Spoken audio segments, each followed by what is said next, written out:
یہ عمل کرنے والا نہ کبھی پشیمان ہوا ہے نہ پریشان ہوا ہے۔ آقا کی بارگاہ میں ایک شخص حاضر ہوا، بہت دکھ مسائل مشکلات، اس نے یہ عمل کرنا شروع کر دیا۔ کچھ ہی عرصے کے بعد لوگوں نے اس کے جسم پہ، لباس پہ، حالات میں تونگری دیکھی، مالداری دیکھی، اور اس نے آ کے عرض کیا کہ میں نے اب تو اتنا ملا ہے کہ پڑوسوں کو دیتا ہوں اور لوگوں کو بھی کھلاتا ہوں، اور پہلے عالم یہ تھا کہ میرے پاس فقر، فاقہ، غربت اور تنگ دستی تھی، اب میں لوگوں کو دیتا ہوں۔ میرے پاس کئی واقعات ہیں، واقعات در واقعات ہیں۔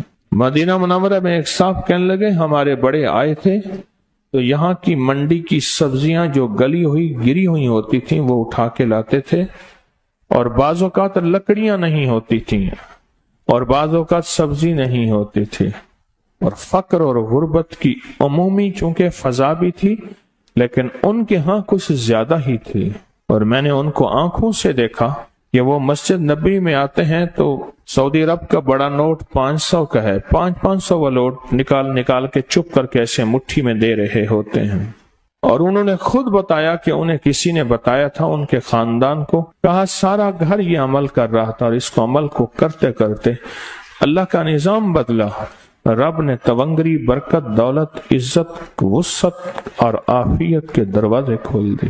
مجھ سے ایک دفعہ کہنے لگے اتنے ملین ہیں، اتنے ملینوں کے ملین ہیں، کیا کروں بتائیں آپ، کہاں خرچ کروں؟ پڑے ہیں میں خرچ کروں کہیں، کس جگہ لگاؤں؟ مجھ سے مشورہ کرنے لگے، کہنے لگے دبئی میں میرا کاروبار ہے، بہت بڑا بزنس ہے، فلاں جگہ ہے، یہ پیسے کہاں لگاؤں؟ اس کی مشق کریں۔ بعض اوقات فقر اور فاقہ، غربت اور تنگ دستی، اس کا جو نقصان، فقر، فاقہ، غربت، تنگ دستی کا جو نقصان ہے، وہ یہ نقصان یہ ہوتا ہے کہ انسان کا ایمان ختم ہو جاتا ہے۔ ادھر بنانا ہے ادھر بچانا ہے، اگر بنایا اور بچانا پھر بھی نقصان، اور اگر بچ گیا، بچے گا تو وہ جو بنے گا، ہے ہی نہیں تو بچے گا کیا؟ سلام اور اخلاص سے بنانا ہے، پانا ہے، ملنا ہے۔ ایک چیز ہے، ایک دعا ضرور پڑھا کرے، اللہم انی اعوذ بک من زوال نعمتک، بس اللہم انی اعوذ بک من زوال نعمتک، اے اللہ مجھے نعمتوں کے زوال سے بچا، نعمتوں کے زوال سے۔ میں بیٹوں کے ساتھ جا رہا تھا، میں نے کہا بیٹو یہ دیکھو یہ جگہ ہے جہاں میں نے اس کی چارپائی دیکھی تھی، چارپائی کے نیچے سوراخ تھا، وہیں سے اجابت پیشاب، اور وہیں سے، اور وہ میں نے اس کا شاہی دور دیکھا تھا، بہت بڑا کک تھا، شیف بہت بڑا، لینے لگی ہوتی تھی، اور وہ دیکھ گرم دیکھ، چلتی دیکھ پہ پاؤں رکھ کے نا براہ راست بغیر جوتے کے اندر کفگیر مارتا تھا، بہت بڑا شاہی آدمی تھا، پر زوال نعمت ایسا ہوا گلی میں پڑا رہتا تھا، کوئی روٹی دیتا تھا، ہائے پانی کہتا تھا، کوئی پانی نہیں پوچھتا تھا، اور ایک رات سویا، صبح دیکھا تو مرا ہوا تھا، یوں لپیٹ کے چند بندوں نے جنازہ اور مٹی کے سپرد کر دیا۔ میں نے ایک شخص کے بارے میں سنا، نہیں خود دیکھا، میلسی بہاڑی ملتان کے ساتھ میں قبرستان میں گیا، پتا چلا کہ وہ بندہ قبرستان میں ہے، ڈھونڈتے ڈھونڈتے وہاں بھنگ گھوٹ رہے تھے، وہ ساتھ بیٹھا ہوا تھا، ملوں کا مالک تھا، اور مجھے دیکھا تعارف ہوا تو رو پڑا، کہنے لگا ملوں کا مالک ہوں، آج زوال نعمت یہ ہے قبرستان میں چھپ کے بیٹھا ہوں، بے بہا دولت تھی، دنیا تھی، میں نے کتنے لوگوں کو، آپ نے کتنے لوگوں کو، میں شارع فیصل کا ایک واقعہ سناؤں جو مجھے 89 میں ملا تھا، 89 89 میں، یہاں بلوچ کالونی ہے نا، اس طرف عمراء کے گھر، اس طرف غرباء کے گھر، اب نامعلوم نقشہ کیسا ہے مجھے پتہ نہیں، میں 89 کی بات کر رہا ہوں۔ ایک مالدار شخص تھا جس کے بحری جہاز تھے اور مال و دولت بہت زیادہ تھی، بہت زیادہ مال و دولت تھی، بحری جہاز تھے۔ ایک وقت ایسا آیا، لمبا واقعہ ہے، گھر بکنے کا جب وقت آیا تو گھر کا جو کک تھا اس نے گھر لے لیا، بہت بڑا بنگلہ تھا، وہ لے لیا اور وہ سارا لٹ گیا۔ سوال کے واقعات کئی لوگوں کے آپ نے دیکھے ہیں۔ پڑھے میرے ساتھ، اللہم انی اعوذ بک من زوال نعمتک۔ اور اس کے پڑھنے کے 5 اوقات بتاتا ہوں، ایک اذان کے بعد، غور سے سنیے گا، حدیث میں آتا ہے اذان کے بعد دعائیں قبول ہوتی ہیں۔ ہاتھ اٹھانا ضروری نہیں، قبلہ رخ ہونا ضروری نہیں، وضو کرنا ضروری نہیں۔ اگر چاہتے ہیں یہ نعمتیں مجھ سے کبھی نہ لٹیں، دولت، رزق، عزت، صحت، گردے ٹھیک ہے نعمت، دل ٹھیک کم کر رہا نعمت، جگر نعمت، میدا نعمت، پٹھے نعمت، آنکھیں نعمت، کھانا نعمت، نکل جانا نعمت، بیٹھنا نعمت، پھر بیٹھ کے اٹھنا نعمت، سونا نعمت، پھر سو کے اٹھنا نعمت، لوگ مجھے سلام نعمت، رحمت نعمت، اولاد نعمت، بیٹے نعمت، دنیا کے جتنی بھی نعمت ہیں اگر چاہتے ہیں یہ کبھی نہ لٹے، یا آپ لٹوانا چاہتے ہیں؟ بولے انشاءاللہ کوئی نہیں چاہتا، انشاءاللہ کوئی بھی نہیں چاہتا۔ تو پھر ایک دعا میری یہ درخواست ہے، 5 اوقات میں پڑھیں، اوقات کو ذہن نشین رکھیے گا، اور اوقات بھی وہ ہیں جن کا تعین حدیث میں موجود ہے۔ پہلے دعا ایک دفعہ یاد کرنے کی نیت سے میں آپ پڑھ لیں، اللہم انی اعوذ بک من زوال نعمتک، اللہ میں تجھ سے پناہ مانگتا ہوں نعمتوں کے زوال میں، مانا یہ ہے ٹھیک۔ 5 اوقات، پہلا وقت ہے کہ حدیث میں آتا ہے جب دعا اذان ہوتی ہے، اذان ہوتی ہے دعائیں قبول ہوتی ہیں، اذان کے بعد یہ دعا پڑھ لیں، اذان کی دعا پڑھ لیں، یہ دعا پڑھ لیں، پر یہ دعا پڑھ لیں۔ دوسرا وقت جب مرغ بانگ دیتا ہے، وہ دن کو دے، صبح دے، شام دے، اکثر لوگ کہتے ہیں مرغ کا بانگ دینا صبح یوں ہے دن کو نہیں، فرمایا جب مرغ بانگ دیتا ہے حدیث میں آتا ہے وہ عرش سے رحمت کا دروازہ کھلتا دیکھتا ہے، اس لیے حدیث میں اس کی باقاعدہ دعا ہی ہے، اللہم انی اسألک من فضلک، جب مرغ بانگ دے اس وقت یہ دعا پڑھ لیں، کون سی؟ اللہم انی اعوذ بک من زوال نعمت۔ ٹھیک، 2 واقعات ہوئے، دو جگہ ہوئی۔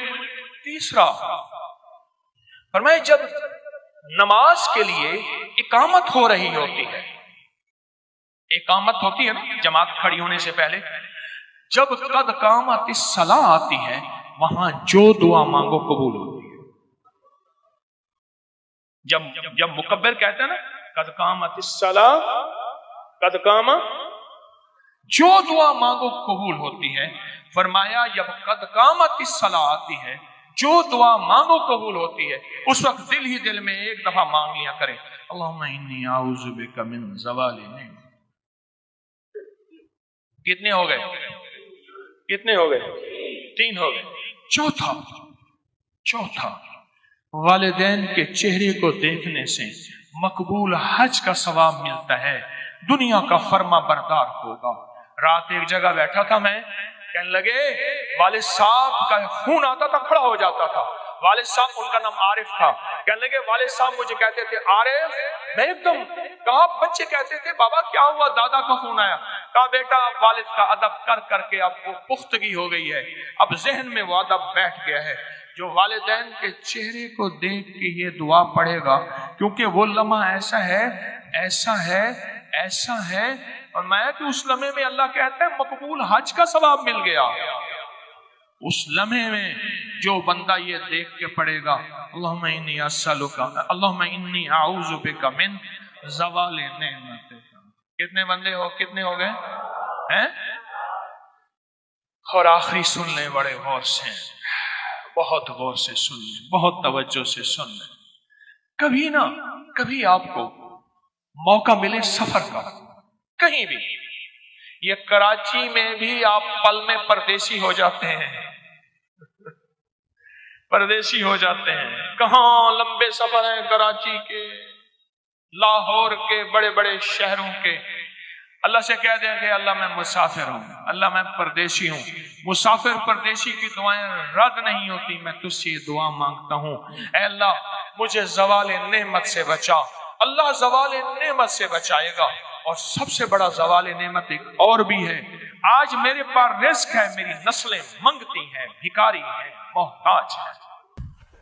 یہ مشق کرتے رہیں، ایک فائدہ یہ ہوگا مشق ہو جائے گی، دوسرا فائدہ یہ ہوگا اللہ جذبوں اور تصور اور خیالوں اور سوچوں کے مطابق فیصلہ کرتا ہے۔ میرے بندے، میں تمہارے ساتھ تمہارے گمانوں کے مطابق فیصلے کرتا ہوں۔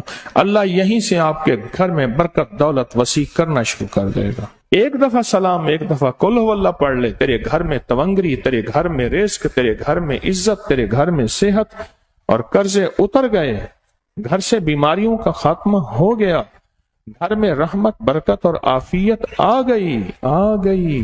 بس اس کی مشق کر لے اور یہیں سے مشق کرنا شروع کر دیں، اور مشق میں ایک تھوڑا سا اضافہ کر دیں۔ چھوٹی دعا مانگیں، چھوٹی مدد آئے گی، بڑی دعا مانگیں گے، بڑی مدد آئے گی۔ پھر سنیں ذرا، چھوٹی دعا مانگیں گے، چھوٹی مدد آئے گی، بڑی دعا مانگیں گے، بڑی مدد آئے گی۔ تو چھوٹی دعا تو یہ ہے کہ اللہ مجھے دے دے، میرے گھر والوں کو دے دے، اور بڑی دعا یہ ہے کہ اللہ ساری امت کو دے دے۔ بڑی دعا مانگیں، ساری امت کو سامنے رکھ کے اللہ سے مانگیں، اللہ سے درخواست کریں۔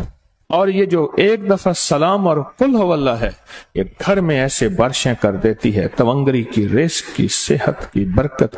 میر سبکتگین محمود غزنوی کے جو بڑے تھے، ان کے دور میں ایک صاحب تھے، وہ ہمیشہ اپنی انگلیوں سے انگلیاں بند رکھتے تھے، اور اگر کھولتے تھے تو دائیں ہاتھ کی انگلی سے بائیں ہاتھ پہ لکھنا شروع کر دیتے تھے۔ ایسے انگلی کی اس طرح لکیریں بناتے تھے اور لکھنے شروع کر دیتے تھے۔ امیر بادشاہ انہیں اپنے ساتھ رکھتے تھے، اور جہاں کہیں کوئی مشکل، کوئی منزل، کوئی مسئلہ پیش آتا تو اس سے کہتے کہ اپنا فن دکھائیں، اپنا جوہر دکھائیں۔ تو مٹھیاں بند رکھتا تھا، وہ کھولتا تھا اور کھول کے لکھنا شروع کر دیتا تھا، اس کے بعد پھر مٹھیاں بند کر دیتا تھا اور وہ ہو جاتا تھا۔ ایک دفعہ ایک ہرن کے شکار کے لیے بادشاہ نے اپنا گھوڑا دوڑایا۔ ہرن بہت تیز تھا، میں نے ہرن کو دیکھا ہے، آج تک شکار نہیں کیا، اپنا ذوق ہے، بھاگتے بھاگتے پھر پیچھے مڑ کے دیکھنے کھڑا ہو جاتا ہے، دیوانہ ہے، بھولا ہے، اور وہیں شکار ہو جاتا ہے۔ چوکڑیاں بھرے گا، تیز چلے گا، پھر جے کسی کے کھڑا ہوگا۔ پھر اس کا مزاج ہے کہ جہاں آج اس نے مینگنیاں کی ہیں، سارے مل کے وہیں آ کے مینگنیاں کریں گے۔ ان کا ٹوائلٹ ایک ہوتا ہے، اور شکاری ہمیشہ مینگنیوں کی جگہ پہ گھات لگا کے بیٹھتا ہے کہ انہوں نے مینگنیاں کرنے یہاں آنا ہے، یا پانی کی جگہ پہ، شیر ہو یا شکاری ہو۔ پر وہ کوئی ہرن اور تھا، کالا ہرن تھا، نہ مڑ کے دیکھتا تھا، نہ کھڑا ہوتا تھا، اور نہ وہ ہرن رکتا تھا۔ بادشاہ تھا، اور بادشاہ کو بھی غصہ آ گیا کہ میں نے اب اس ہرن کو شکار کر کے ہی رہنا ہے۔ بادشاہ کو بھی غصہ آ گیا، بادشاہ پیچھے اور اس کے سارے ہم نوا حواری وہ بھی ساتھ۔ آخر بادشاہ تھک گیا، صحرا تھا جو ختم نہیں ہوتا تھا، جنگل تھا ختم نہیں ہوتا تھا، تھک کے بادشاہ رک گیا تو سارے رک گئے۔ تو بادشاہ نے اس کو بلایا، کہا کہ اپنا فن دکھا، ہرن تو میرے ہاتھ نہیں آتا۔ تو اس نے مٹھیاں کھولی اور لکھنا شروع کر دیا، لکھتا رہا، اس دفعہ کچھ دیر تک لکھتا رہا، اور بادشاہ متلاشی نظروں سے اس کو ایسے دیکھتا رہا کہ کیا فیصلہ ہوتا۔ کہنے لگا امیر المومنین، بادشاہ سلامت، وہ ہرن نہیں ہے، جن ہے، اور ہرن کے جسم میں ہے، ہرن کے روپ میں ہے، وہ ہرن نہیں ہے، جن ہے۔ بادشاہ نے کہا اب جو بھی ہے مجھے چاہیے، زندہ یا مردہ، میں اتنا اس کے پیچھے دوڑا ہوں، اس نے آپ کو پکڑا دیں گے۔ اس نے پھر لکھنا شروع کر دیا، لکھتے کرتے، پر میں بادشاہ سلامت، اب کی بار آپ جب دوڑیں گے، کھڑا آپ کا انتظار کر رہا ہے، تو آگے کسی جھاڑی میں پھنس جائے گا، آپ اس کو پکڑ لیں گے، پھر آپ کی مرضی ہے، آپ اسے چھوڑ دیں،